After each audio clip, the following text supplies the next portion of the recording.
집 한 채도 못 해주는 거지 같은 시댁 때문에 내 인생이 더럽게도 꼬였네.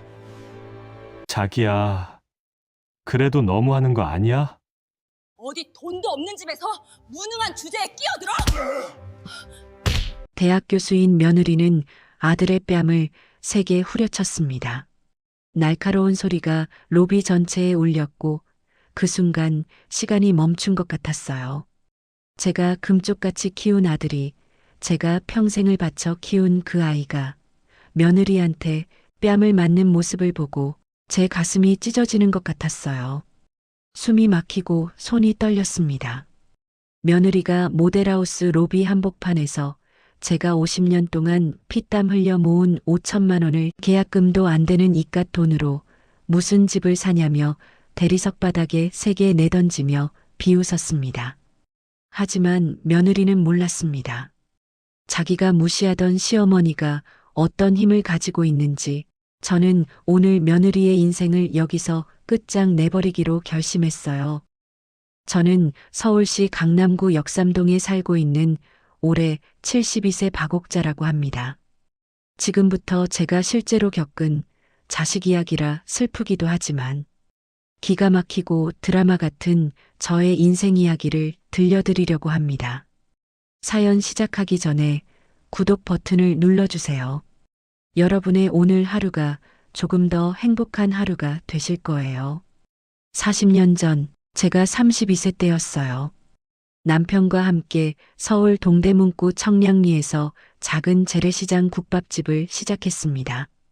새벽 4시면 일어나 사고를 고아야 했고 밤 11시가 넘어서야 설거지를 마치고 집에 들어갈 수 있었죠. 사실은 그렇게라도 악착같이 살아야 우리 아들 현수를 키울 수 있었답니다. 힘들었지만 아이가 자라는 모습을 보면서 젊은 시절을 남들처럼 평범하게 보냈습니다. 그런데 말이죠. 아들 녀석은 엄마가 시장통에서 국밥 팔며 허리 휘는 모습만 보고 자랐어요. 가난한 집안이 창피했는지 대학 졸업하자마자 엄마 곁을 떠나고 싶어 했죠. 그때 저는 남편과 큰 결심을 했습니다. 사실 저희는 국밥집만 하던 게 아니었어요. 장사하면서 모은 돈으로 강남 개발 초기에 땅을 몇 필지 사뒀고 그게 30년이 지나면서 건물 세 채로 불어났거든요. 지금 시세로 따지면 한 채에 200억은 좋게 넘는 가치였습니다. 하지만 저는 아들에게 그 사실을 절대 말하지 않았어요.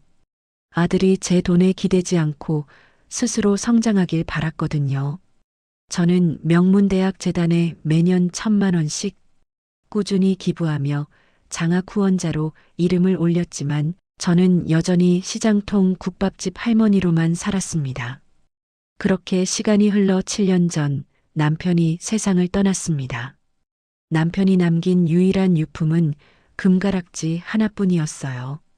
아무리 많은 돈이 있어도 함께 나눌 사람이 없으니 저는 극심한 외로움에 시달렸습니다.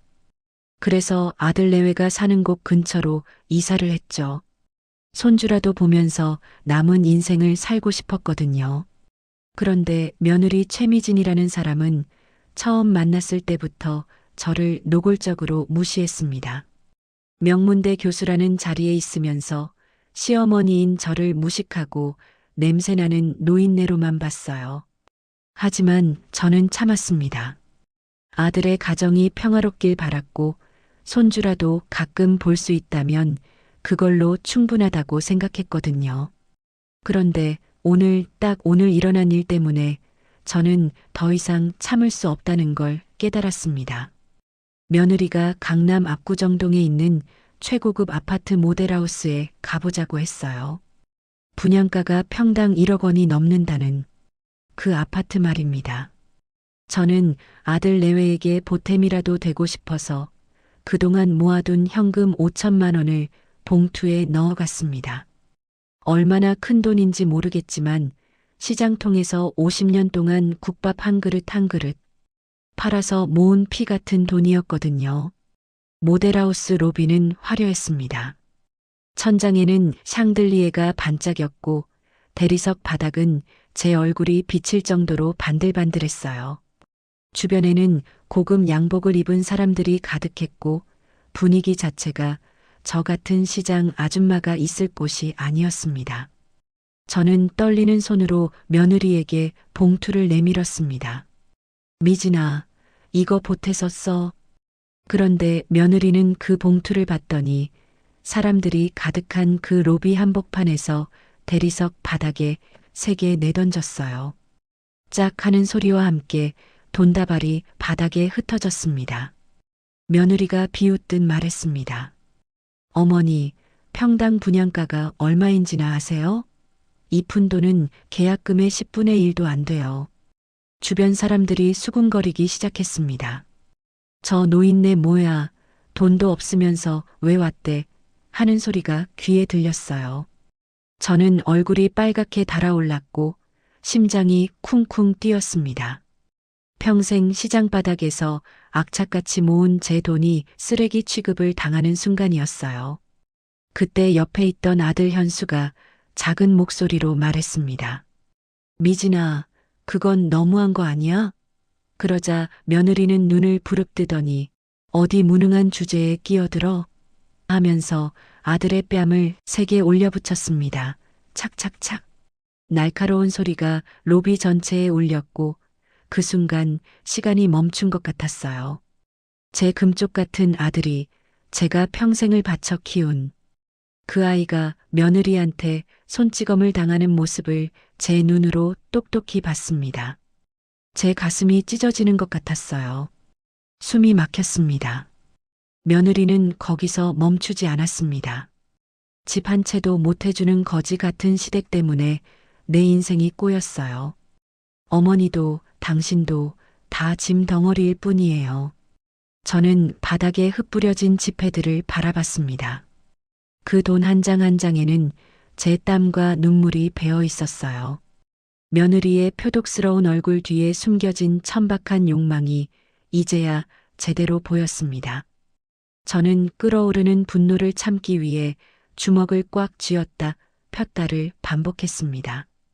아들의 붉게 부어오른 뺨을 어루만지며 저는 깨달았습니다. 제가 재력을 숨긴 탓에 아들까지 이런 수모를 겪는다는 사실을요. 며느리가 씩씩거리며 자리를 떠났습니다. 저는 바닥에 돈을 줍지 않았어요. 대신 며느리의 뒷모습을 차갑게 노려봤습니다. 더 이상 참는 것이 미덕이 아니라는 걸 그 순간 뼈저리게 느꼈거든요. 제 눈동자 깊은 곳에서 그동안 억눌러왔던 서늘하고도 잔혹한 복수의 불씨가 타오르기 시작했습니다. 며느리는 아직 몰랐어요. 자기가 방금 누구를 건드렸는지 말입니다. 사실 며느리가 저를 이렇게 대한 건 어제 오늘 일이 아니었습니다. 10년 전으로 거슬러 올라가야 합니다. 아들이 며느리 미진이를 처음 집에 데려왔을 때부터 시작됐어요. 그때 미진이는 명문대 박사과정 학생이었고 아들은 저한테 자랑스럽게 말했습니다. 엄마, 미진이는 정말 똑똑한 사람이야. 교수가 될 거래. 저는 아들이 좋아하는 여자라면 당연히 환영할 생각이었어요. 혼수 준비 이야기도 하고 앞으로 가족이 될 사람이니까 친해지고 싶었죠. 그래서 미진이를 청량리 시장통 국밥집으로 초대했습니다. 제가 일하는 곳이 초라하긴 했지만 정성껏 준비한 자리였어요. 미진이가 약속 시간보다 30분이나 늦게 도착했습니다. 가게 문을 열고 들어오는 순간 저는 미진이의 얼굴에 스친 표정을 봤어요. 눈살을 찌푸리며 코를 막는 듯한 미세한 움직임이었습니다. 국밥집 특유의 사골 냄새가 싫었던 거죠. 미진이는 제 허름한 몸빼 바지와 기름때 묻은 앞치마를 위아래로 천천히 훑어봤어요. 그 시선이 얼마나 차갑던지 저는 갑자기 제 옷차림이 부끄러워졌습니다. 미진이는 의자에 앉지도 않고 서서 말했습니다. 어머니, 저 오늘 정말 바빠서요. 혼수는 저희가 알아서 준비할게요. 제가 준비한 건 없으니까 신경 안 쓰셔도 돼요. 저는 당황해서 말했습니다. 미진아, 그래도 앉아서 밥이라도 먹고 가자. 내가 된장찌개 끓여놨어. 하지만 미진이는 고개를 저었습니다. 아니에요. 전 이런 음식 잘 안 먹거든요. 그럼 전 먼저 갈게요. 미진이는 10분도 채 안 있다가 나가버렸습니다. 저는 식탁 위에 준비해둔 된장찌개와 밑반찬들을 멍하니 바라봤어요.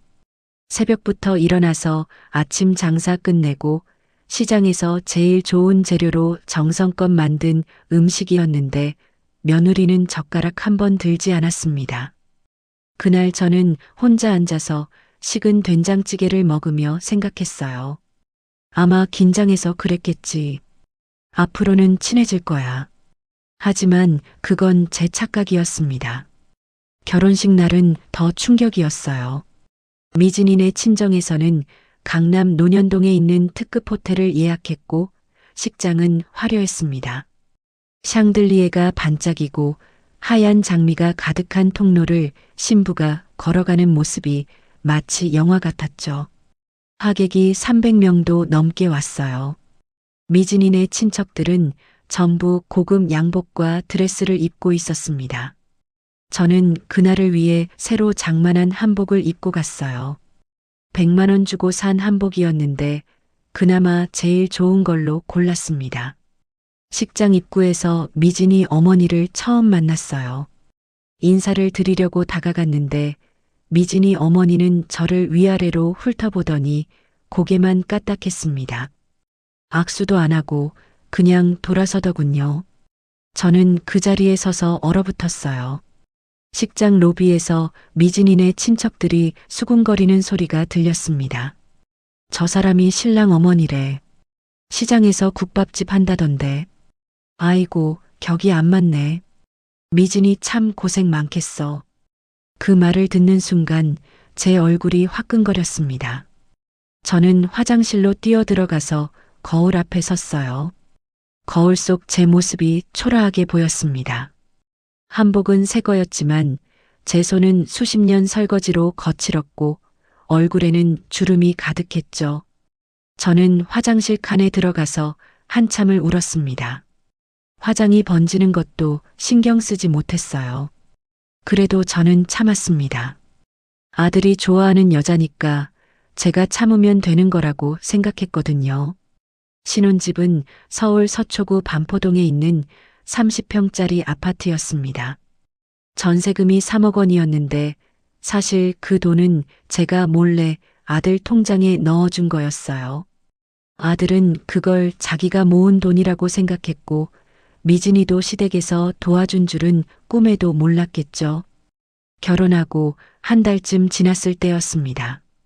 저는 며느리를 위해 특별한 걸 해주고 싶었어요. 새벽 4시에 일어나서 사골을 끓이기 시작했습니다. 10시간을 푹 고아야 국물이 하얗게 우러나거든요.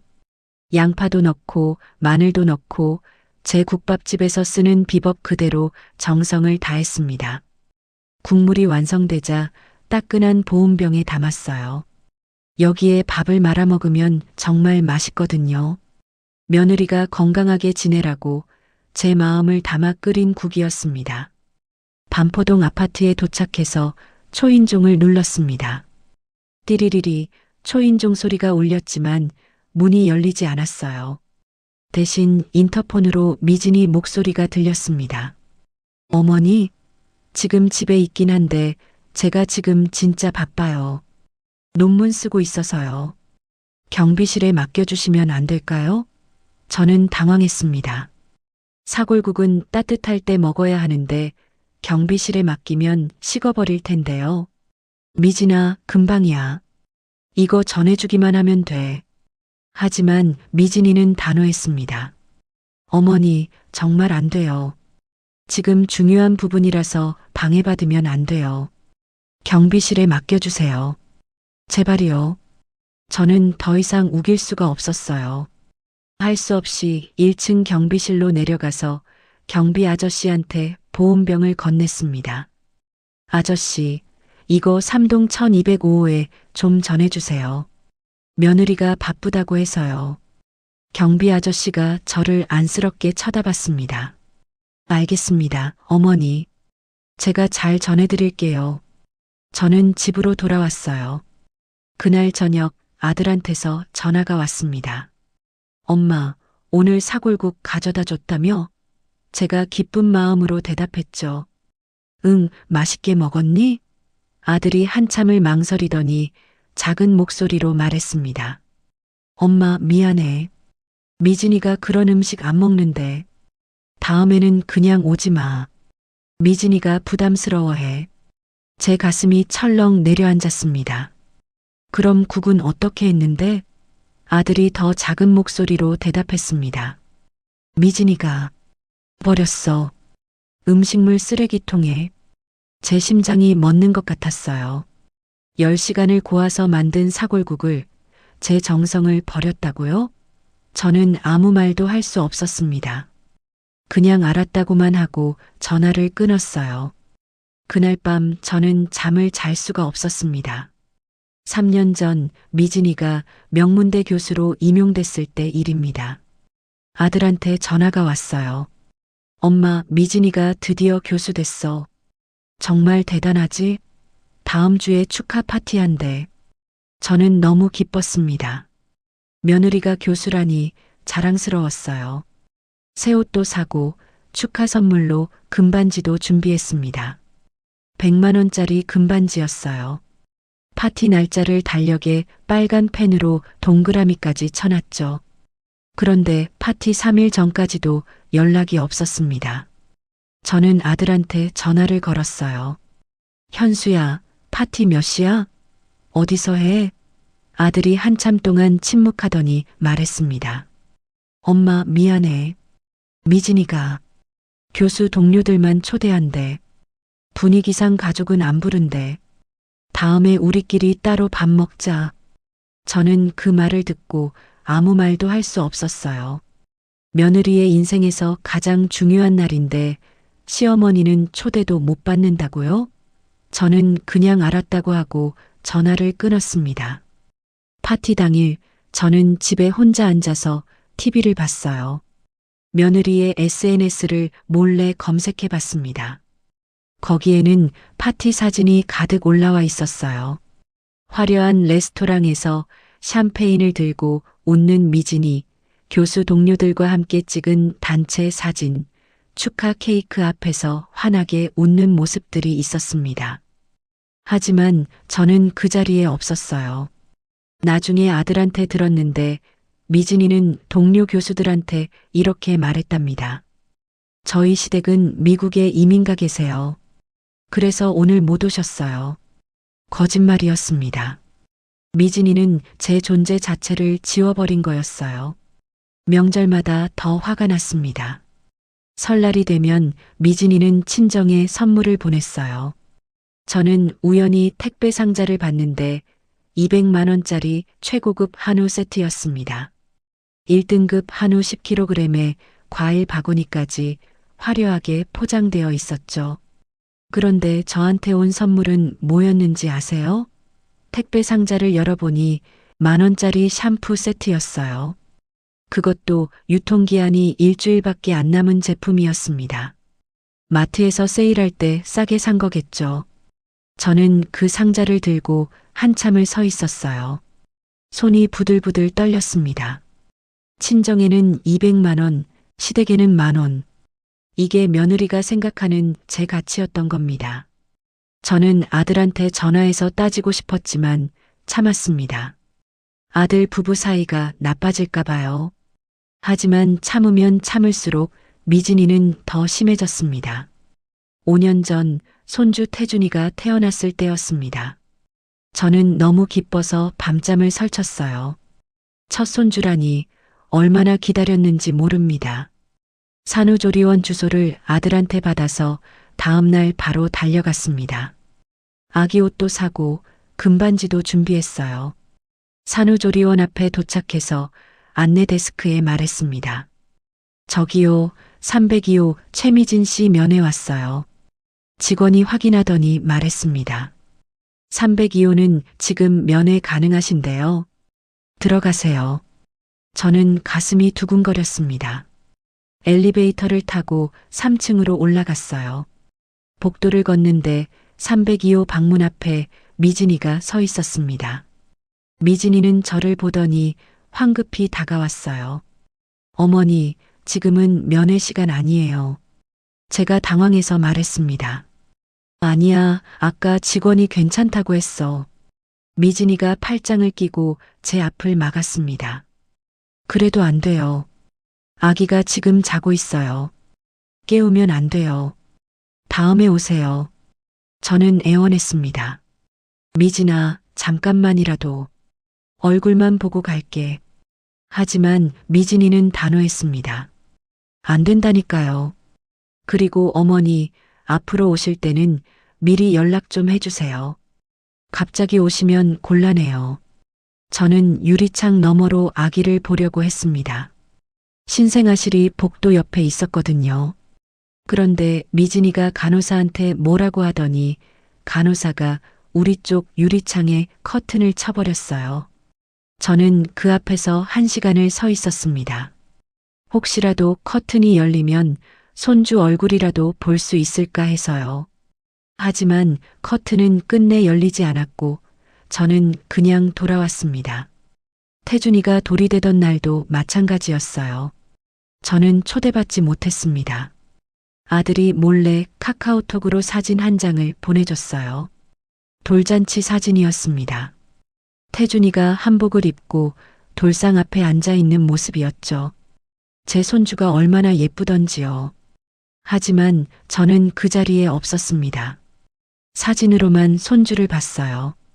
아들이 보낸 문자에는 이렇게 써 있었습니다. 엄마, 미안해.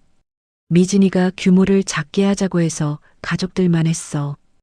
다음에 엄마 모시고 따로 식사할게. 저는 그 문자를 읽고 핸드폰을 꺼버렸습니다. 너무 억울해서 눈물이 났거든요. 나중에 아들한테 전해 들었는데 미진이가 이런 말을 했답니다. 어머니 말투가 너무 촌스러워요. 국밥 냄새도 나고. 아이 교육에 안 좋으니까 당분간 태준이랑 만나지 못하게 해주세요. 제 말투가 촌스럽다고요? 국밥 냄새가 난다고요? 저는 평생 정직하게 살았고 누구한테도 욕먹을 짓 안 하고 살았습니다. 제 손주가 할머니 말투 배우는 게 그렇게 창피한 일인가요? 그날 저는 베개를 적시며 밤새 울었습니다. 얼마나 울었는지 다음날 아침에 눈이 퉁퉁 부어서 가게 문을 열 수가 없었어요. 4년 전 아들이 작은 사업을 시작했다가 실패했을 때가 있었습니다. 친구랑 같이 카페를 냈는데 6개월 만에 망했어요. 2천만 원 정도 손해를 봤다고 하더군요. 저는 아들이 걱정돼서 전화를 했습니다. 현수야, 괜찮니? 너무 상심하지 마. 그런데 전화를 받은 건 미진이었어요. 어머니, 현수 지금 통화 못해요.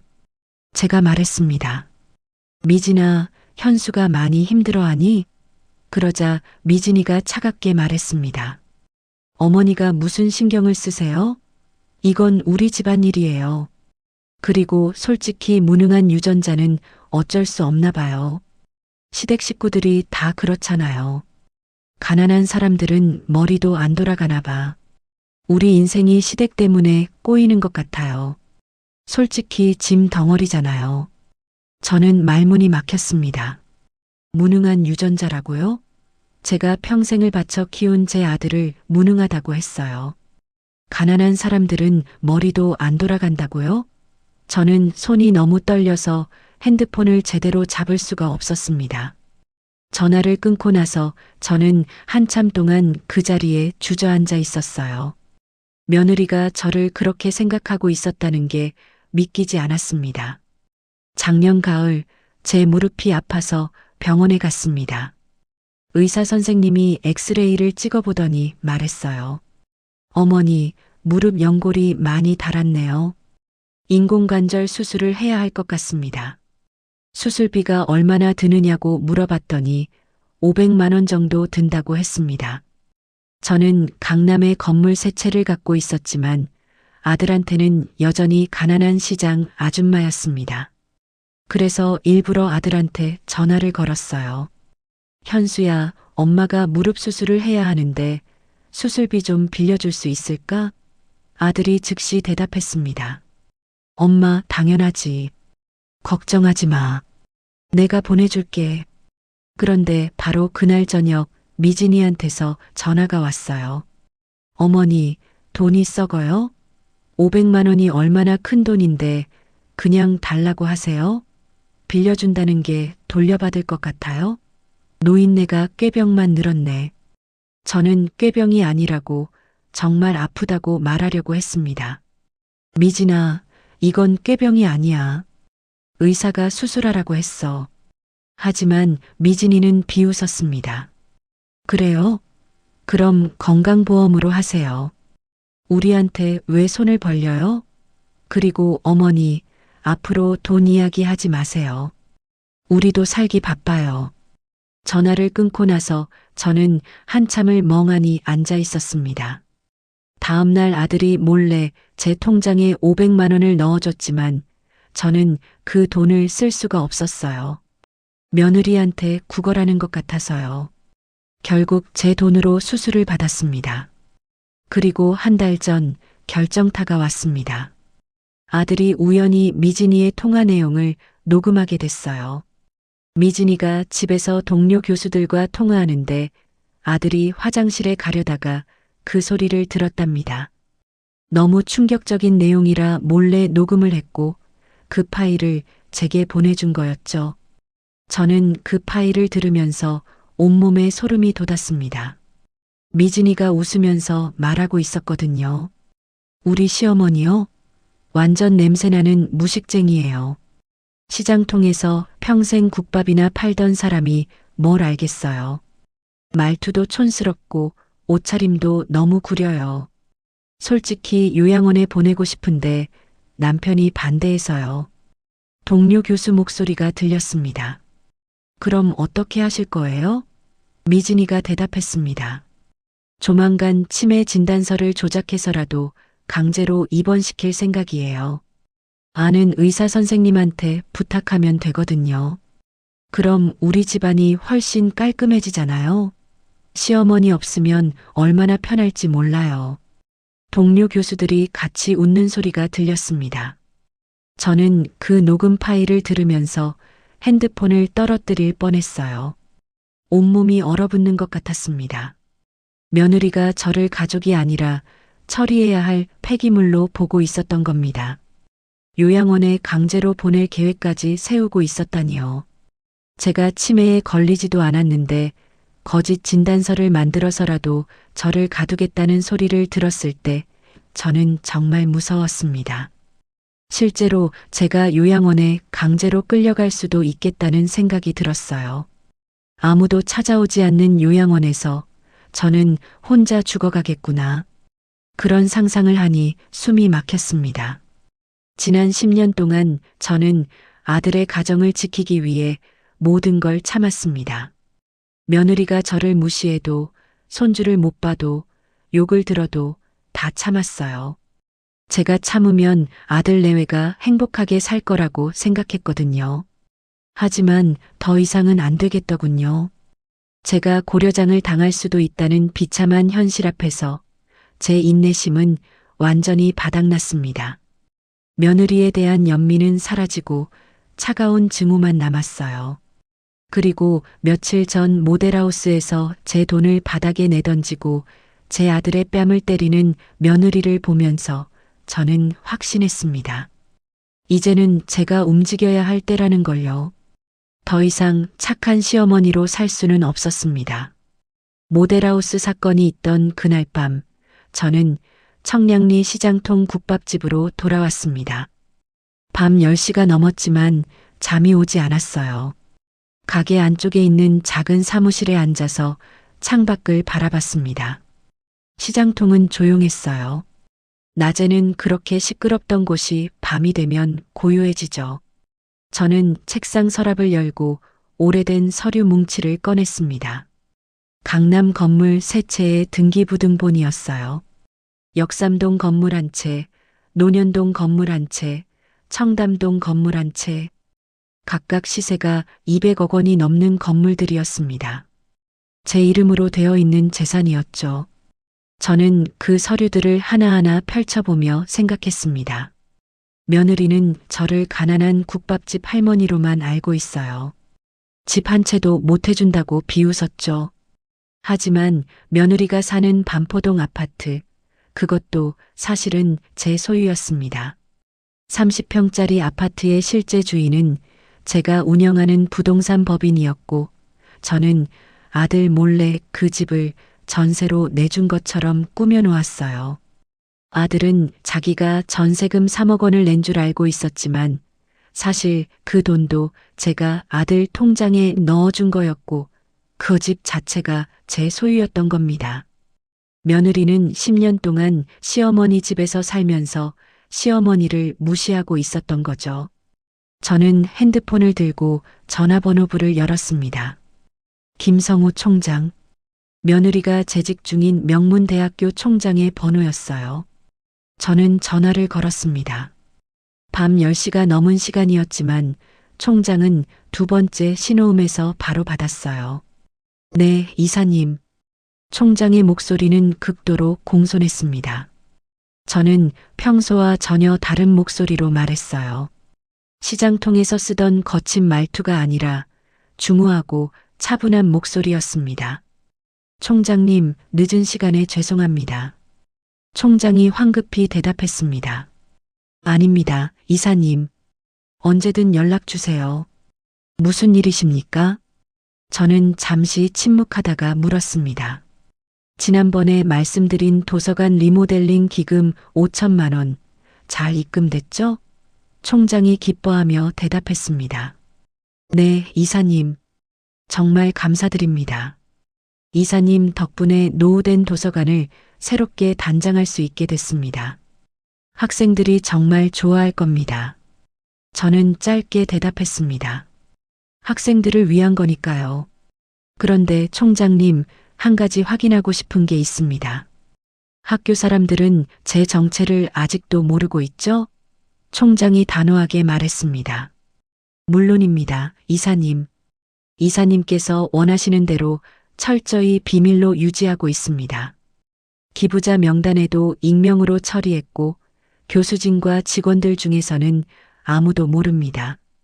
저와 재단 이사 두 분만 알고 있습니다. 저는 만족스럽게 고개를 끄덕였어요. 좋습니다. 계속 그렇게 해주세요. 그런데 말입니다, 총장님. 제가 지난 20년 동안 학교에 기부한 금액이 총 얼마였죠? 총장이 즉시 대답했습니다. 매년 1,000만 원씩 20년이니까 총 2억 원입니다. 이번 도서관 리모델링 기금까지 합하면 2억 5천만 원이 됩니다. 학교 역사상 가장 꾸준하고 성실한 개인 후원자이십니다. 저는 창밖을 바라보며 말했습니다. 그 돈으로 장학금도 주고 시설도 개선하고 학생들이 좋은 환경에서 공부할 수 있게 됐으면 좋겠습니다. 총장이 감동한 목소리로 말했습니다. 이사님의 뜻을 반드시 실현하겠습니다. 저는 잠시 침묵하다가 중요한 말을 꺼냈습니다. 그런데 총장님, 학교에 썩은 물이 좀 고여 있다는 얘기를 들었는데요. 총장의 목소리가 약간 긴장했습니다. 썩은 물이라고요? 어느 부서 말씀이십니까? 저는 천천히 말했습니다. 곧 아시게 될 겁니다. 조만간 대청소를 한번 해야 할 것 같습니다. 제가 직접 나설 수도 있겠네요.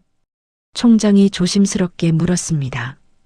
혹시 특정 교수님이나 부서에 문제가 있습니까? 저는 대답하지 않았습니다. 준비만 해두세요. 제가 연락드리겠습니다. 그럼 이만 끊겠습니다. 네, 이사님. 편히 쉬십시오. 전화를 끊고 나서 저는 책상 서랍에서 두툼한 서류 봉투를 꺼냈습니다. 봉투 겉면에는 김 변호사의 손글씨로 이렇게 적혀 있었어요. 최미진 교수 논문 표절 및 연구비 부정 사용 조사 자료. 김 변호사는 제가 30년 넘게 신뢰해온 사람입니다. 남편이 살아있을 때부터 저희 부부의 재산을 관리해준 유일한 측근이었죠. 제가 부탁하기만 하면 며느리의 뒷조사부터 법적 소송, 언론 대응까지 완벽하게 처리할 수 있는 사람입니다. 저는 그에게 석 달 전부터 며느리를 조사하라고 지시했었어요. 요양원 녹음 파일을 들은 직후였습니다. 저는 서류 봉투를 펼쳐서 내용을 하나하나 확인했습니다. 첫 번째 문서는 미진이의 박사학위 논문과 제자의 논문을 비교 분석한 자료였어요. 두 논문의 유사도가 87%였습니다. 거의 그대로 베꼈다는 증거였죠. 두 번째 문서는 연구비 사용 내역서였습니다. 미진이가 받은 연구비 5천만 원 중에서 3천만 원을 개인 명품 가방 구매, 성형외과 시술비, 해외여행 경비로 사용한 증거가 고스란히 담겨 있었어요. 세 번째 문서는 학생들의 증언서였습니다. 미진이가 학생들을 갑질하며 괴롭힌 내용, 학생들에게 개인 심부름을 시킨 내용, 성적을 빌미로 협박한 내용까지 모든 게 다 있었습니다. 저는 서류를 천천히 넘기며 읽었어요. 김 변호사가 얼마나 철저하게 조사했는지 감탄이 나올 정도였습니다. 증거 사진, 녹음 파일, 증인 명단, 법적 조항까지 모든 게 완벽했어요. 이 자료만 있으면 며느리는 교수직을 잃는 것은 물론이고 형사처벌까지 받을 수 있었습니다. 저는 서류를 다시 봉투에 넣고 금고에 넣었습니다. 아직은 때가 아니에요. 조금만 더 기다리면 며느리가 스스로 결정적인 실수를 저지를 겁니다. 저는 벽에 걸린 달력을 내렸습니다. 올해 11월 달력이었어요. 오늘 날짜에 빨간 펜으로 동그라미를 쳤습니다. 그리고 그 옆에 작게 써넣었어요. 모델하우스 사건. 아들 뺨 맞음. 제 손끝이 떨렸습니다. 분노 때문이었죠. 저는 책상 서랍을 열어서 오래된 가족사진 한 장을 꺼냈습니다. 7년 전 남편이 살아계실 때 찍은 사진이었어요. 남편과 아들, 그리고 저 셋이 함께 웃고 있는 모습이 담긴 사진이죠. 제주도 여행을 갔을 때 찍은 거였습니다. 저는 그 사진 속 남편의 얼굴을 쓰다듬으며 혼잣말처럼 중얼거렸습니다. 여보, 우리 아들 눈에 눈물 나게 하는 사람은 절대 용서할 수 없어요. 피눈물로 갚아줄 겁니다. 그때 밖에서 소리가 들렸습니다. 똑똑똑. 누군가 가게 문을 두드리는 소리였어요. 저는 시계를 봤습니다.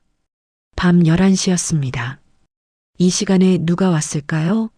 저는 사무실 문을 열고 나갔어요. 가게 유리문 밖에 김 사장님이 서 있었습니다. 시장에서 과일 가게를 하는 분이에요. 저는 문을 열어줬습니다. 김 사장님, 이 시간에 웬일이세요? 김 사장님이 미안한 표정으로 말했습니다. 옥자 씨, 미안한데 국밥 한 그릇만 싸줄 수 있어? 저녁을 못 먹어서 너무 배고파. 저는 웃으며 대답했습니다. 그럼요. 들어오세요. 금방 해드릴게.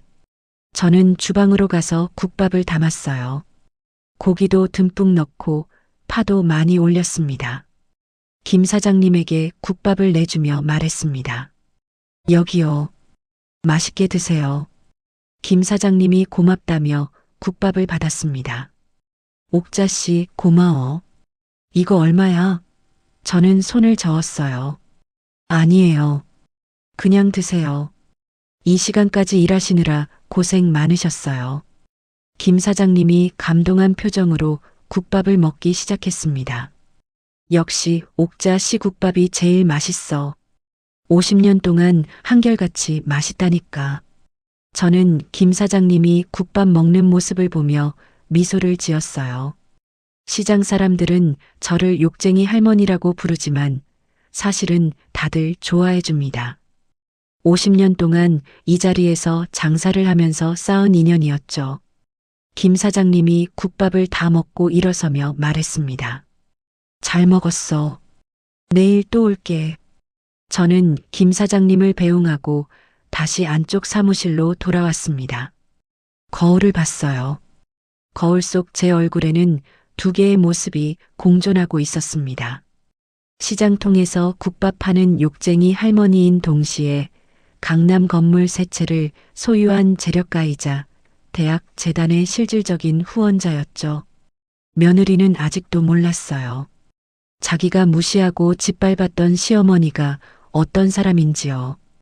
자기가 재직 중인 대학교에서 누가 진짜 힘을 가진 사람인지 말입니다. 저는 핸드폰을 들고 김 변호사에게 문자를 보냈습니다. 준비 상황 보고해 주세요. 곧 대답이 왔어요. 모든 준비 완료했습니다. 언제든 출동 가능합니다. 지시만 내려주시면 즉시 움직이겠습니다. 저는 문자를 읽고 핸드폰을 내려놓았습니다. 창밖을 바라봤어요. 시장통은 고요했고 가로등 불빛만 희미하게 빛나고 있었습니다. 사람들은 모두 잠들었겠죠. 하지만 곧 폭풍이 몰아칠 거라는 걸 아무도 몰랐습니다. 며느리에게 닥칠 그 폭풍을요. 저는 남편이 남긴 금가락지를 만지작거렸습니다. 가락지가 조명 아래에서 은은하게 빛났어요. 저는 혼잣말로 중얼거렸습니다.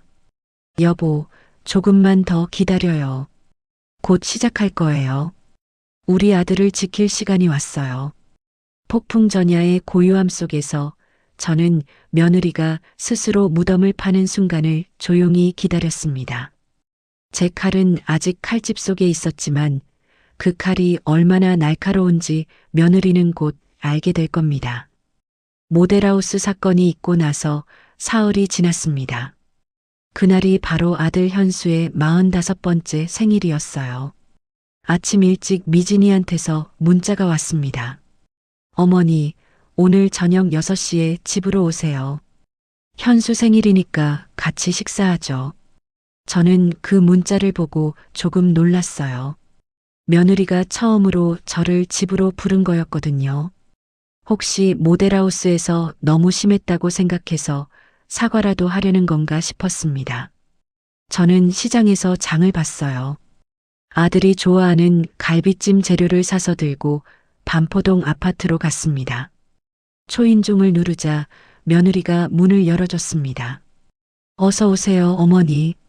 미진이의 얼굴에는 묘한 미소가 걸려 있었어요. 저는 뭔가 이상하다는 느낌이 들었지만 일단 안으로 들어갔습니다. 거실을 보는 순간 저는 얼어붙었어요. 생일상은커녕 테이블 위에는 배달 음식 찌꺼기만 널려 있었습니다. 치킨 뼈다귀가 담긴 통, 짜장면 그릇, 콜라 캔들이 그대로 방치돼 있었죠. 며느리가 태연하게 말했습니다. 어머니, 우리는 벌써 먹었어요. 어머니 것도 남겨뒀으니까 드세요. 제 손에 들린 장바구니가 갑자기 무겁게 느껴졌습니다. 저는 소파에 앉으려고 했는데 미진이가 걸레 하나를 제 앞에 던졌어요. 어머니, 밥 먹기 전에 거실 좀 청소해 주세요. 밥값은 해야죠. 제가 뭐라고 해야 할지 몰라 멍하니 서 있자 미진이가 짜증스럽게 말했습니다. 왜요? 못하겠어요? 그럼 그냥 가세요. 저는 아들 얼굴을 봤어요. 현수는 고개를 숙이고 있었습니다. 엄마, 미안해. 나중에 따로 밥 먹자. 제 가슴이 찢어지는 것 같았어요. 아들의 생일인데 제가 하녀처럼 취급받고 있었습니다. 하지만 저는 참았습니다. 걸레를 집어들고 무릎을 꿇고 바닥을 닦기 시작했어요. 제 손이 떨렸지만 계속 닦았습니다. 그때였습니다. 제 손에서 남편이 남긴 금가락지가 희미하게 빛났어요. 청소하느라 손을 움직이다 보니 가락지가 거실 조명 아래에서 반짝인 거였죠. 미진이의 눈이 그걸 포착했습니다. 어머니, 그거 금가락지예요? 저는 재빨리 손을 숨겼습니다. 네, 이건 남편이 남긴 유품이에요. 미진이가 다가와서 제 손목을 거칠게 잡았습니다. 유품? 그런 촌스러운 거 왜 끼고 다녀요? 당장 빼서 팔아요. 얼마나 되는지 몰라도 현금이 필요하잖아요.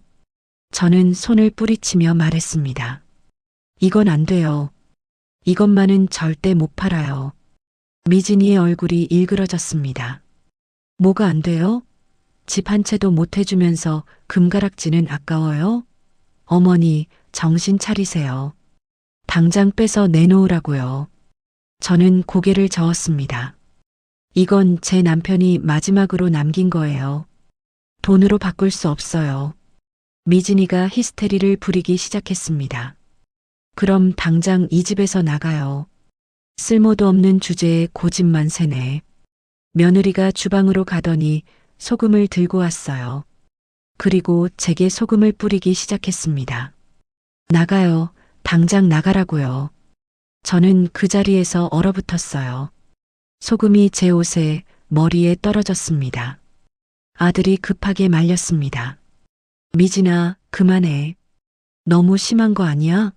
미진이가 아들을 노려봤습니다. 당신도 한마디 할 거야? 무능한 주제에?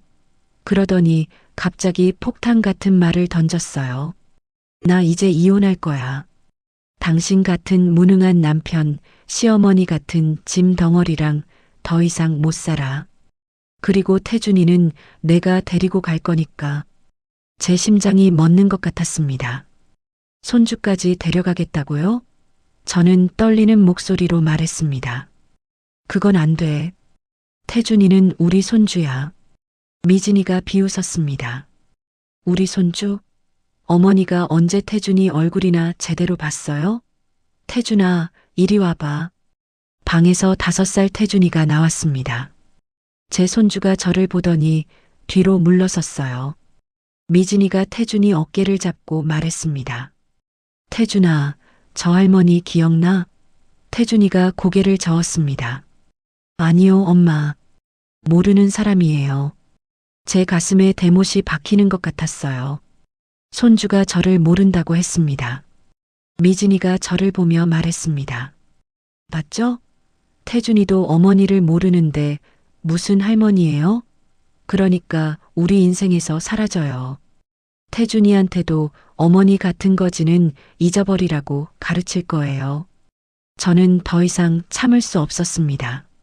남편의 유품을 빼앗으려 하고 아들을 무능하다고 짓밟고 손주마저 제게서 빼앗으려 하는 며느리를 보면서 제 안에서 뭔가 폭발했어요.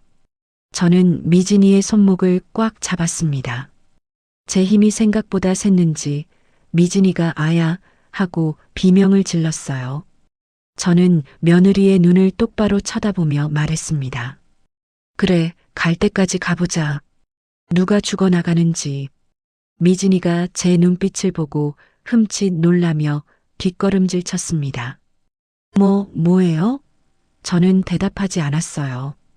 손목을 놓고 천천히 일어났습니다. 제 온몸이 분노로 떨리고 있었지만 제 목소리는 차가웠습니다. 며느리, 오늘 이 일은 절대 잊지 않을 거야. 아들을 보며 말했습니다. 현수야, 엄마는 간다. 하지만 곧 다시 올게. 그때는 모든 게 달라질 거야.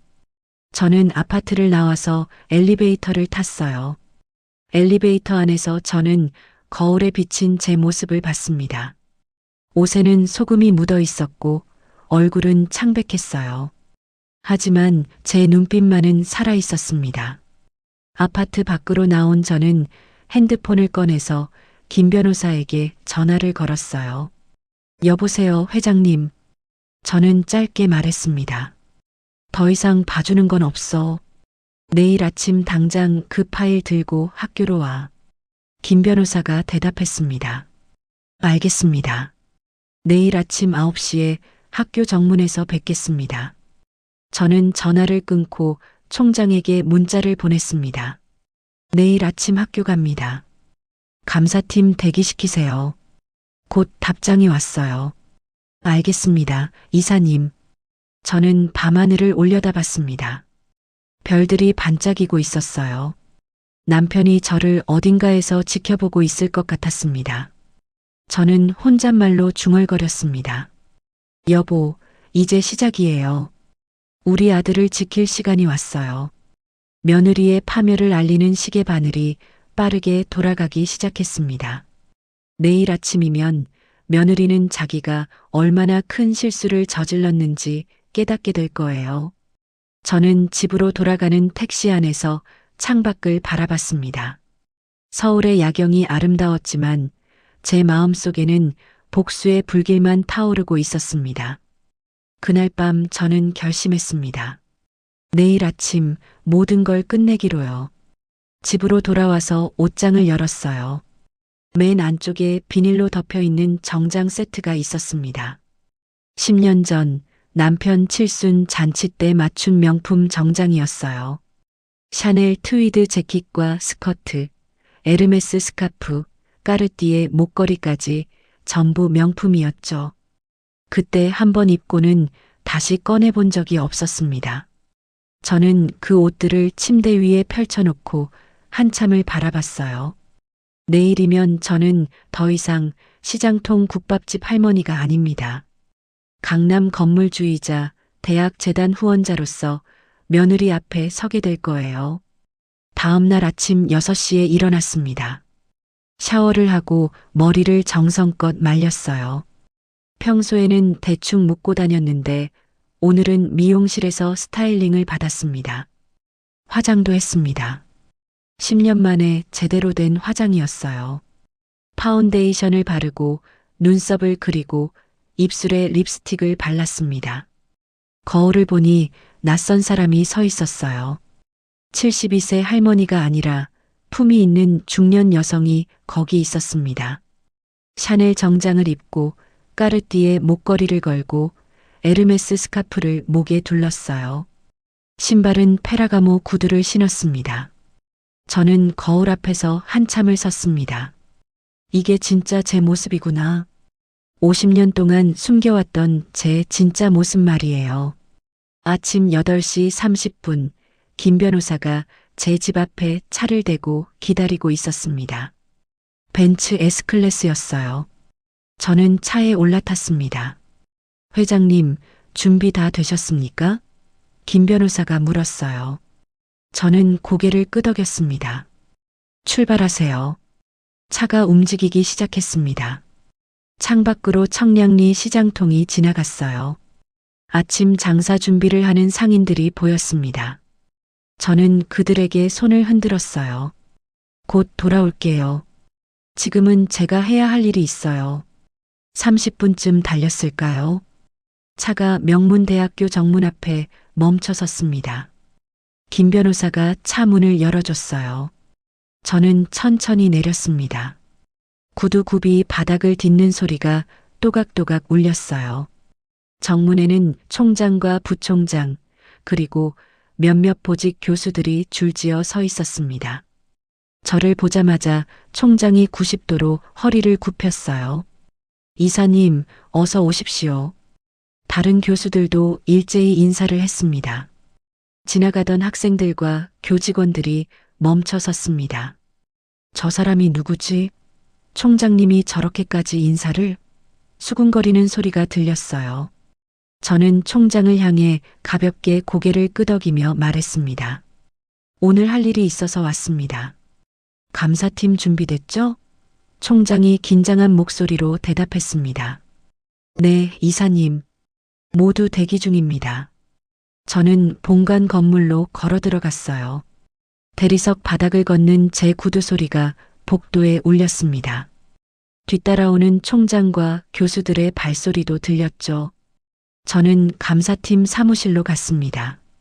팀장이 저를 보고 허리를 굽혔어요. 이사님, 지시대로 모든 준비를 마쳤습니다. 저는 김 변호사가 들고 온 서류 봉투를 감사팀장에게 건넸습니다.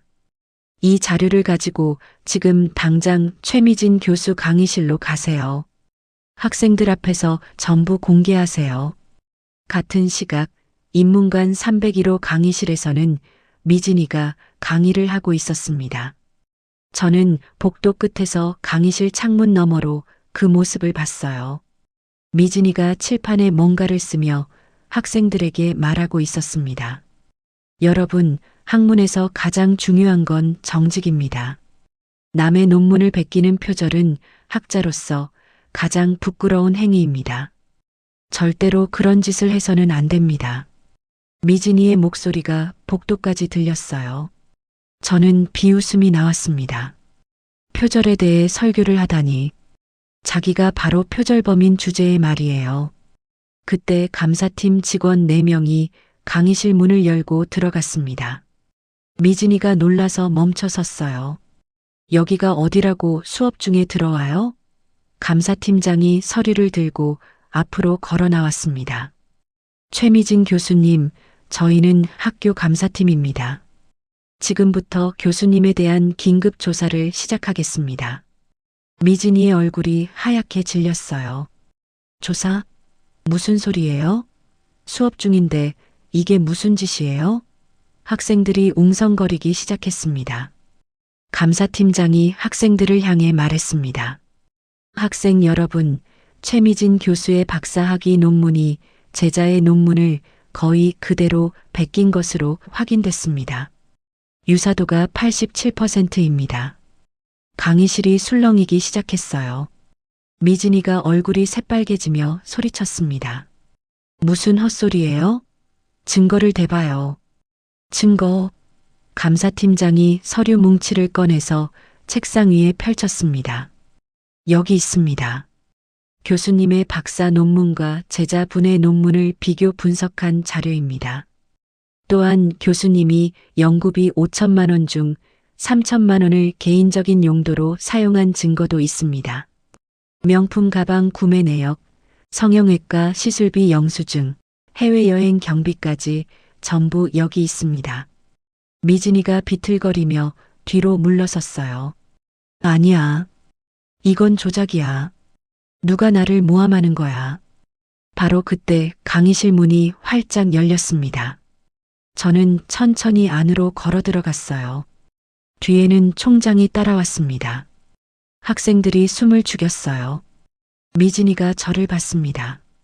그 순간 미진이의 얼굴에서 모든 혈색이 빠졌어요. 어머니? 어머니가 왜 여기? 미진이는 말을 잇지 못했습니다.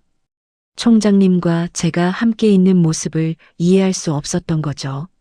저는 미진이에게 천천히 다가갔습니다. 구두 굽소리가 강의실에 울렸어요. 또각, 또각, 또각.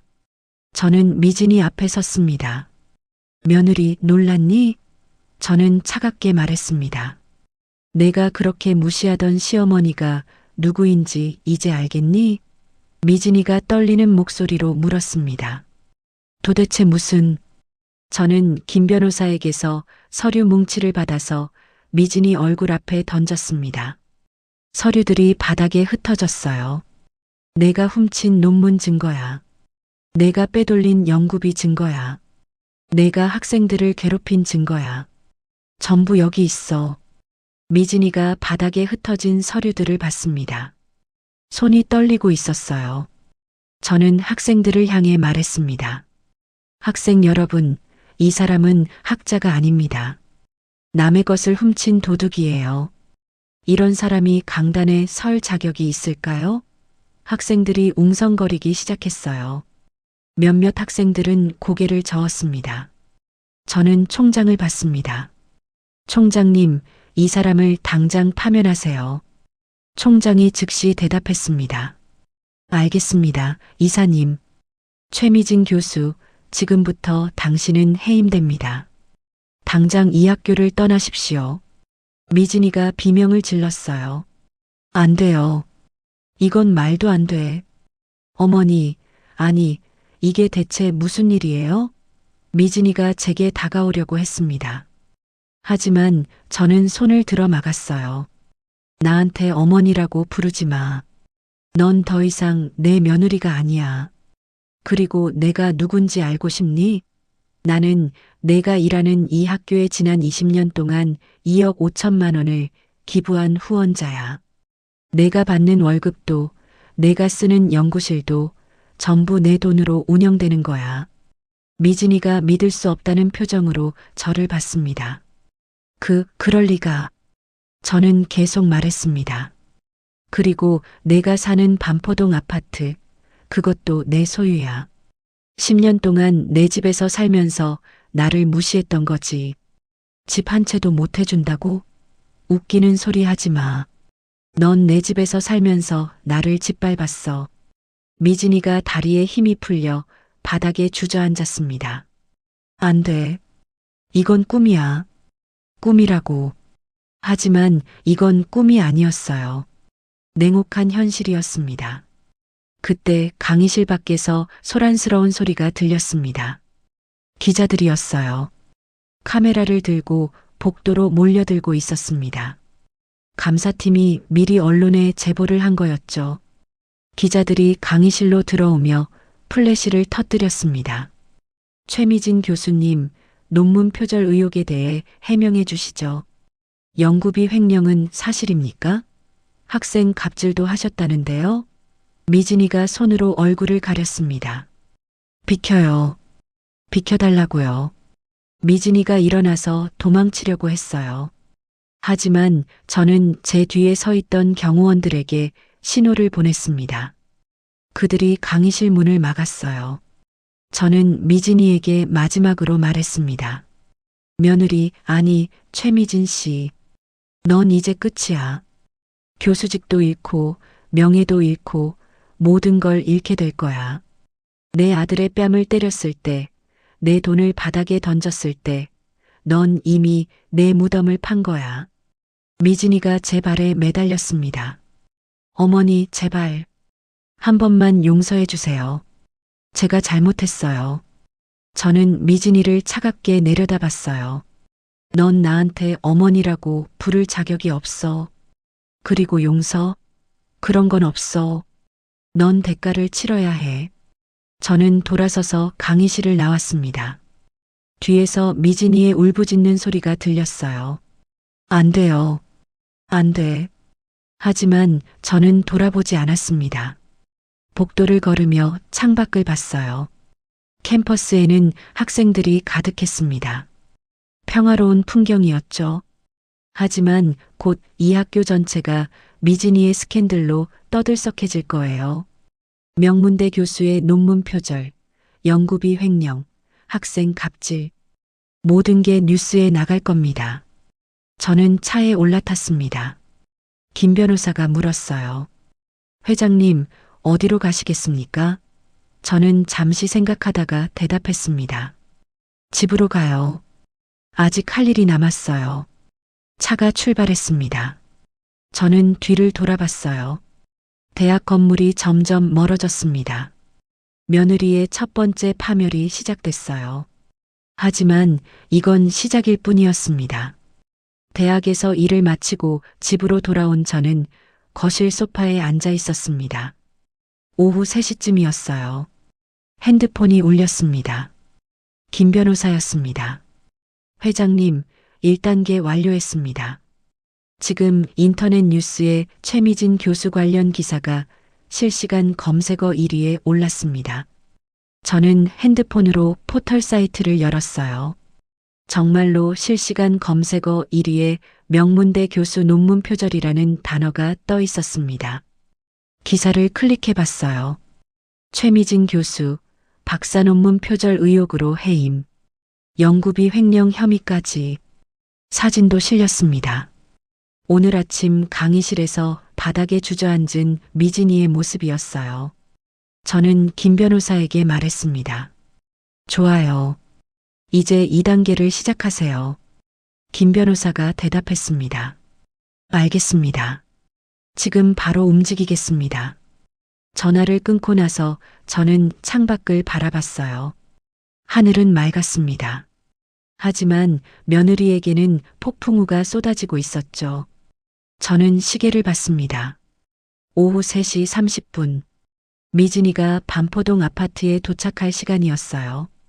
저는 핸드폰을 들고 부동산 관리법인 직원에게 전화를 걸었습니다. 지금 시작하세요. 네, 회장님. 바로 진행하겠습니다. 같은 시간 반포동 아파트 앞. 미진이는 택시에서 내렸습니다. 머리는 헝클어져 있었고 옷에는 주름이 가득했어요. 아파트 로비를 지나 엘리베이터를 탔습니다. 12층에서 내려 복도를 걷는 미진이의 모습을 저는 CCTV 화면으로 지켜보고 있었어요. 제 핸드폰에는 아파트 관리 앱이 연결되어 있었거든요.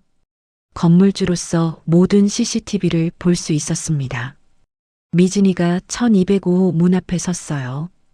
도어락에 비밀번호를 눌렀습니다. 띠리리리. 하지만 문이 열리지 않았어요. 미진이가 다시 눌렀습니다. 똑같은 소리만 났습니다. 비밀번호가 틀렸다는 신호였죠. 미진이가 당황한 표정으로 여러 번 시도했습니다. 하지만 문은 열리지 않았어요. 제가 오늘 아침에 비밀번호를 바꿔버렸거든요. 미진이가 문을 두드리기 시작했습니다. 똑똑똑. 현수야. 현수야, 문 좀 열어줘. 하지만 안에서는 아무 대답이 없었습니다. 아들은 제가 아침에 미리 불러서 다른 곳으로 보냈거든요. 미진이가 점점 더 세게 문을 두드렸어요. 제발 문 좀 열어줘. 나 여기 있어. 그때 엘리베이터 문이 열렸습니다. 법원 집행관 2명과 이삿짐센터 직원 4명이 나왔어요. 그들은 손수레를 끌고 1205 앞으로 걸어왔습니다. 미진이가 그들을 봤어요. 여기 뭐하러 오신 거예요? 집행관 중 한 명이 서류를 꺼내며 말했습니다. 최미진 씨 맞으십니까? 미진이가 고개를 끄덕였어요. 네, 그런데요. 집행관이 서류를 내밀었습니다. 건물주의 명에 따라 즉각 퇴거 조치를 집행합니다. 지금부터 30분 이내에 이 집에서 나가셔야 합니다. 미진이의 얼굴이 하얗게 질렸어요. 뭐라고요? 퇴거? 무슨 소리예요? 전세 계약 기간이 아직 1년이나 남았는데요. 집행관이 차갑게 대답했습니다. 계약서 특약 사항을 확인해 보십시오. 임차인이 형사상 범죄로 기소되거나 사회적 물의를 일으킬 경우 건물주는 즉시 계약을 해지할 수 있습니다. 오늘 오전 당신의 논문 표절과 연구비 횡령 사건이 언론에 보도됐습니다. 계약 해지 사유에 해당합니다. 미진이가 비명을 질렀어요. 이건 말도 안 돼요. 건물주가 누군데 감히. 집행관이 서류를 다시 보며 말했습니다. 건물주는 박옥자 씨입니다. 미진이가 얼어붙었어요. 뭐라고요? 박옥자? 그게 우리 시어머니 이름인데. 집행관이 고개를 끄덕였습니다. 맞습니다. 이 아파트의 실소유주는 박옥자 씨가 운영하는 부동산 법인입니다. 당신은 지난 10년 동안 시어머니 소유의 집에서 살았던 겁니다. 미진이가 벽에 기대며 중얼거렸어요. 그럴 리가 없어. 그럴 리가 없다고. 이삿짐 센터 직원들이 문을 열었습니다. 그들은 마스터키를 갖고 있었거든요. 문이 열리자 직원들이 안으로 들어갔어요. 미진이가 뒤따라 들어가며 소리쳤습니다. 내 집에 함부로 들어오지 마. 하지만 직원들은 이미 짐을 싸기 시작했습니다. 옷장을 열어 옷들을 박스에 던져넣고 화장대 위에 화장품들을 쓸어 담았어요. 미진이가 그들을 막으려 했지만 집행관이 말했습니다. 방해하시면 경찰을 부르겠습니다. 조용히 계시기 바랍니다. 30분 동안 직원들은 미진이의 짐을 전부 박스에 담았습니다. 옷, 신발, 가방, 책, 화장품, 모든 것들이 박스에 쑤셔 넣어졌어요. 그리고 그 박스들을 복도로 내놓기 시작했습니다. 하나, 둘, 셋. 박스가 복도에 쌓여갔어요. 미진이가 자기 짐들이 복도에 버려지는 모습을 멍하니 바라봤습니다. 직원 중 한 명이 명품 가방을 들고 나왔어요. 에르메스 버킨백이었습니다. 연구비로 산 그 가방이죠. 직원이 그걸 박스에 거칠게 던져 넣었습니다.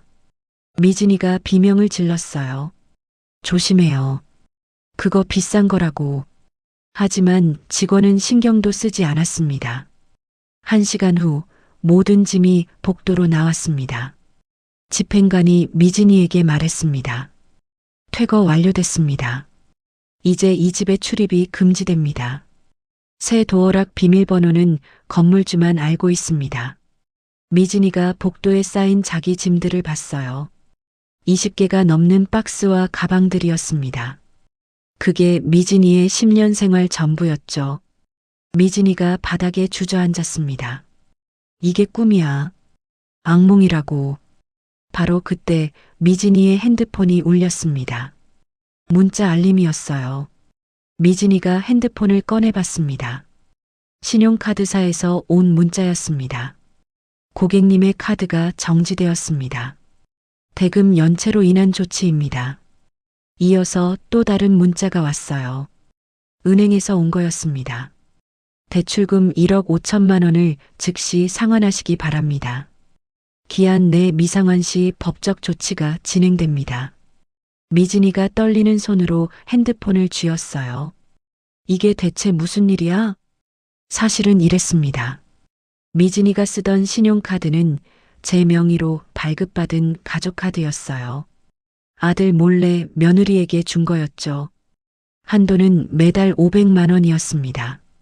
미진이는 그걸 자기 돈인 줄 알고 써왔어요. 그리고 미진이가 타던 BMW 차량도 제 법인 명의로 리스한 거였습니다.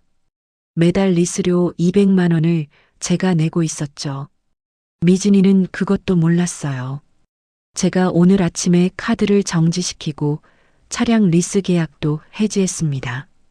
그리고 미진이 명의로 된 대출은 제가 보증을 서준 거였는데 그 보증도 철회했어요. 은행에서는 즉시 상환을 요구할 수밖에 없었죠. 미진이가 다급히 전화를 걸기 시작했습니다. 첫 번째는 친정 어머니였어요. 저는 제 핸드폰으로 그 통화 내용을 들을 수 있었습니다. 김 변호사가 미진이 핸드폰에 설치한 앱 덕분이었죠. 미진이가 울먹이며 말했습니다. 엄마, 나 지금 큰일 났어. 집에서 쫓겨났어. 도와줘. 하지만 친정 어머니는 차갑게 대답했습니다. 내가 무슨 짓을 한 건지 뉴스로 다 봤어. 우리 집안 망신시키고 너 혼자 알아서 해. 우리한테 연락하지 마. 통화가 끊겼습니다. 미진이가 다시 전화를 걸었어요. 친정 아버지였습니다. 아빠, 제발.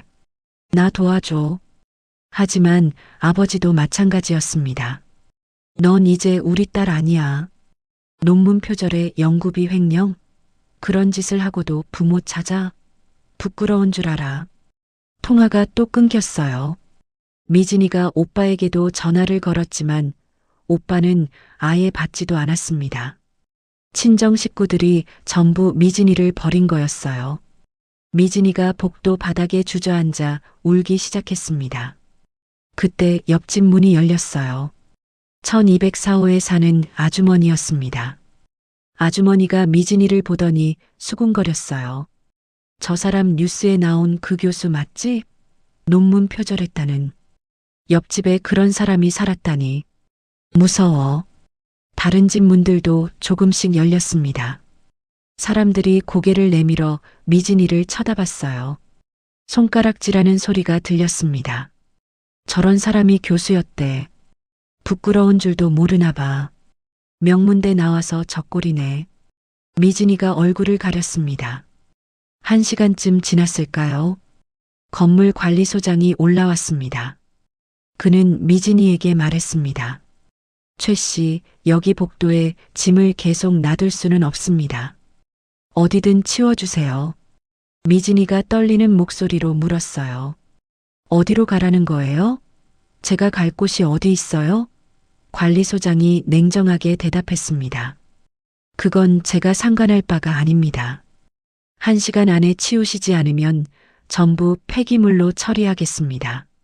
미진이는 어쩔 수 없이 짐 몇 개만 챙겼습니다. 캐리어 2개에 옷과 화장품을 담았어요. 나머지 짐들은 복도에 그대로 뒀습니다. 그리고 비틀거리며 엘리베이터를 탔어요. 1층으로 내려가는 미진이의 모습을 저는 CCTV로 지켜봤습니다. 미진이의 얼굴에는 절망이 가득했어요. 로비를 나선 미진이는 휴대폰으로 뭔가를 검색하기 시작했습니다. 아마도 갈 곳을 찾는 거겠죠. 모텔이나 찜질방 같은 곳 말이에요. 저는 핸드폰을 내려놓고 창밖을 바라봤습니다. 해가 지고 있었어요. 며느리의 두 번째 파멸이 완성됐습니다. 사회적 지위를 잃고 집을 잃고 경제력을 잃고 가족마저 잃었어요. 며느리가 믿고 있던 모든 것들이 하루 만에 무너졌습니다. 그리고 며느리는 아직도 몰랐어요. 이게 끝이 아니라는 걸 말이죠. 저는 남편의 금가락지를 만지작거렸습니다. 여보, 봤어요? 우리 아들을 무시하던 사람이 이렇게 무너졌어요. 하지만 아직 끝이 아니에요. 마지막 한 방이 남았어요. 그날 저녁 9시쯤이었습니다. 저는 역삼동에 있는 제 본가에서 차를 마시고 있었어요. 20년 전에 지은 2층 단독주택이었습니다. 정원이 있고 거실에는 남편이 좋아하던 고가구들이 놓여 있었죠. 샹들리에가 은은하게 빛나고 바닥에는 대리석이 깔려 있었습니다. 제가 시장통 국밥집에서 일할 때는 이 집에 오지 않았어요. 하지만 오늘은 달랐습니다. 오늘은 제가 진짜 모습을 드러내는 날이었으니까요. 초인종이 울렸습니다. 띠링동. 저는 인터폰 화면을 봤어요. 대문 앞에 미진이가 서 있었습니다. 캐리어 2개를 끌고 있었고 머리는 완전히 헝클어져 있었어요. 옷도 구겨져 있었고 화장은 번져 있었습니다. 저는 집사 아주머니에게 말했습니다. 문 열어주세요. 집사 아주머니가 대문을 열자 미진이가 비틀거리며 안으로 들어왔어요. 정원을 지나 현관까지 오는 동안 미진이는 주변을 둘러봤습니다. 으리으리한 집 모습에 압도된 표정이었죠. 미진이가 현관문을 두드렸습니다. 똑똑똑. 저는 천천히 문을 열어줬어요. 미진이가 저를 보더니 그 자리에 무릎을 꿇었습니다. 어머니, 어머니, 제발. 미진이의 목소리는 떨리고 있었어요. 저는 차갑게 내려다봤습니다. 여기 왜 왔어? 미진이가 바닥에 이마를 대며 말했습니다. 제발 한 번만 용서해 주세요. 제가 잘못했어요. 다시는 그런 짓 안 할게요. 평생 죽은 듯이 살게요. 제발이요. 저는 미진이를 일으켜 세웠습니다. 안으로 들어와. 미진이가 비틀거리며 거실로 들어왔어요. 거실을 보는 순간 미진이의 입이 벌어졌습니다. 천장에 화려한 샹들리에 고급 가구들, 벽에 걸린 그림들, 모든 게 미진이의 상상을 초월했던 거죠. 미진이가 중얼거렸어요. 이게 대체... 저는 소파에 앉으며 말했습니다. 놀랐니? 내가 그렇게 무시하던 시어머니가 이런 집에서 사는 거야. 미진이가 다시 제 앞에 무릎을 꿇었습니다. 저는 옆에 놓인 봉투 하나를 집어들었어요. 1년 전 모델하우스에서 미진이가 바닥에 던졌던 그 현금 봉투였습니다. 5천만 원이 그대로 들어 있었죠. 저는 그 봉투를 미진이 얼굴 앞에 던졌습니다. 봉투가 바닥에 떨어지며 돈이 흩어졌어요. 기억나니? 내가 1년 전에 이 돈을 바닥에 던졌지. 푼돈이라고 했어. 오늘 내가 똑같이 해주는 거야. 미진이가 흩어진 돈을 바라보며 울먹였습니다. 죄송해요. 정말 죄송해요. 그때 2층에서 발소리가 들렸습니다. 계단을 내려오는 소리였어요. 미진이가 고개를 들었습니다. 아들 현수가 내려오고 있었어요. 현수야. 미진이가 남편을 보며 일어서려 했습니다. 하지만 현수는 미진이를 외면했어요. 그리고 손에 든 서류 봉투를 미진이 앞에 내밀었습니다. 미진이가 봉투를 받아들었어요. 이게 뭐야? 현수가 차갑게 대답했습니다. 이혼 서류야. 서명해. 미진이의 얼굴이 새하얗게 질렸어요. 이혼? 현수야, 농담이지? 현수가 고개를 저었습니다. 농담 아니야. 나 더 이상 당신의 감정 쓰레기통으로 살지 않을 거야. 당신이 나한테 한 짓들, 엄마한테 한 짓들, 나 다 알아. 이제 끝이야. 미진이가 현수의 바지를 붙잡았습니다. 안 돼. 우리 태준이가 있잖아. 아이 생각해서라도 이러면 안 돼. 현수가 미진이의 손을 뿌리쳤어요. 태준이? 내가 태준이한테 한 짓도 다 알아. 현수가 핸드폰을 꺼내 영상 하나를 재생했습니다. 화면에는 미진이가 태준이를 혼내는 모습이 담겨 있었어요. 미진이가 태준이의 손을 세게 때리고 방에 가둬버리고 밥도 안 주는 모습들이었습니다. 미진이의 목소리가 들렸어요. 너 때문에 내 인생이 망했어. 내가 없었으면 내가 이렇게 안 살았어. 영상 속 태준이가 울면서 말했습니다. 엄마 미안해요. 제가 잘못했어요. 영상이 끝났습니다. 미진이가 말을 더듬었어요. 그건 내가 너무 힘들어서. 현수가 냉정하게 말했습니다. 변명하지 마. 넌 아이를 학대했어. 이 영상은 전부 법원에 제출할 거야. 양육권은 내가 가져갈 거고 넌 태준이를 다시는 못 봐. 미진이가 비명을 질렀어요. 안 돼. 태준이만은 안 돼. 현수가 돌아서서 계단을 올라갔습니다. 잠시 후 현수가 태준이의 손을 잡고 내려왔어요. 태준이가 거실에 들어왔습니다. 5살 아이였지만 표정은 굳어 있었어요. 미진이가 태준이에게 다가가려 했습니다. 태준아, 엄마야. 엄마 좀 봐. 하지만 태준이는 뒤로 물러섰어요. 그리고 제 뒤로 숨었습니다. 작은 손이 제 치마를 움켜잡는 게 느껴졌어요. 태준이가 작은 목소리로 말했습니다. 무서워요.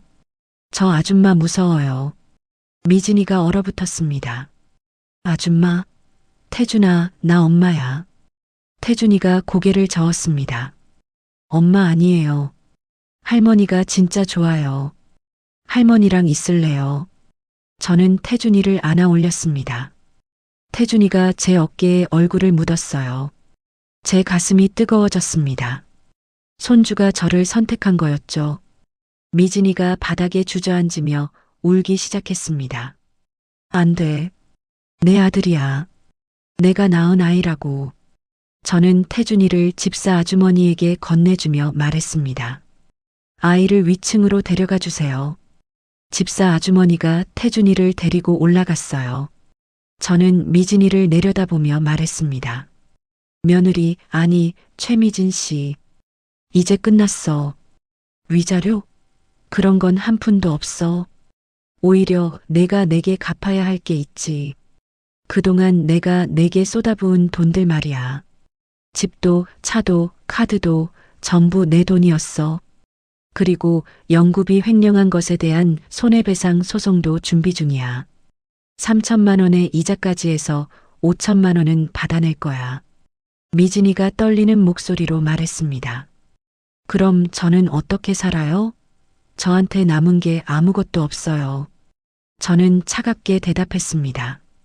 그건 내가 알아서 해. 내가 나한테 했던 말 기억나니? 집 한 채도 못 해주는 거지 같은 시댁이라고 했지. 시어머니를 요양원에 보내겠다고 했지. 이제 그 대가를 치르는 거야. 저는 현관 쪽을 가리켰습니다. 나가. 다시는 이 집에 오지 마. 미진이가 기어서라도 저에게 다가오려 했습니다. 하지만 집사 아주머니가 부른 경호원 2명이 들어왔어요. 그들이 미진이의 팔을 잡았습니다.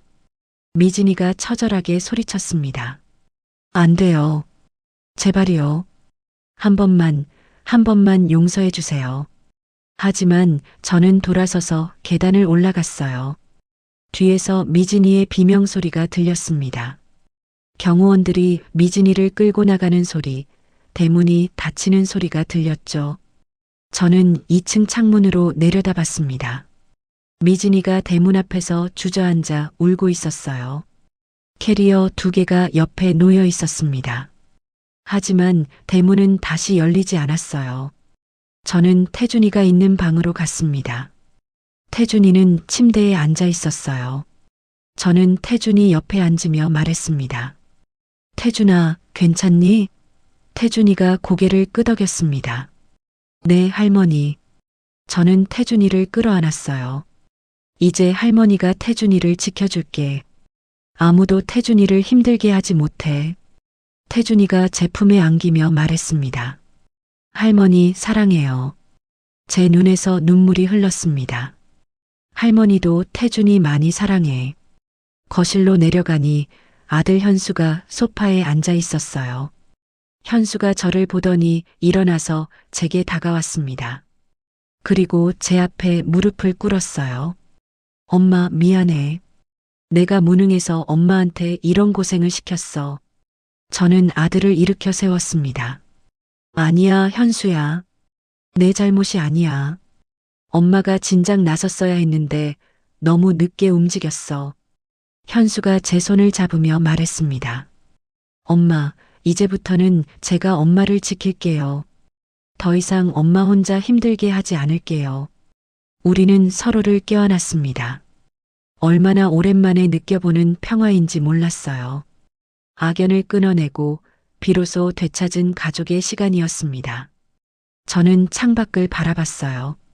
밤하늘에 별들이 반짝이고 있었습니다. 남편도 저 하늘 어딘가에서 우리를 지켜보고 있겠죠. 여보, 우리 이겼어요. 우리 가족을 지켜냈어요. 제 눈에서 뜨거운 눈물이 흘러내렸습니다.